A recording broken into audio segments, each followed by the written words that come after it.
Assalomu alaykum, qadrli kanalim kuzatuvchilari. Bugun sizlar bilan umuman go'sht ishlatmasdan, lekin mazasi go'shtli kotletdan qolishmaydigan juda to'yimli va hamyonbop kotlet tayyorlaymiz.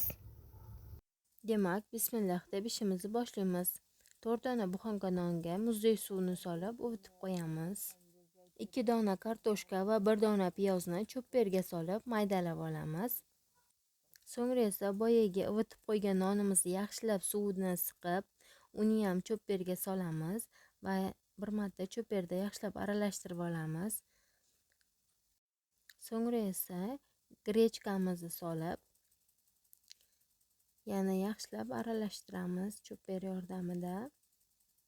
Men 400 gram grechkani oldindan pishirib olgan edim.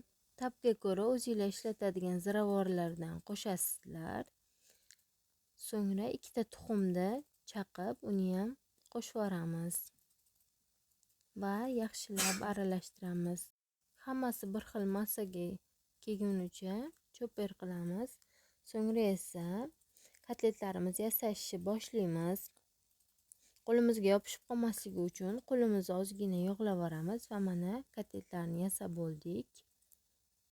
Endi esa qizib turgan skоворodkamizga bittadan kotletlarimizni sekin-astalik bilan qovurib olamiz. Solib oldik. Kotletlarni asosan shu qizargunicha 3-4 minutdan orqa oldini qovurib olamiz.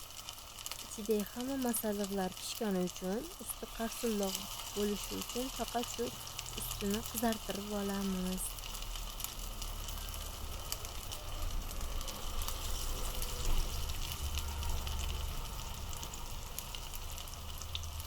Mana uyingizda bor oddiy grechka va nondan tayyorlangan super kotletlarimiz tayyor.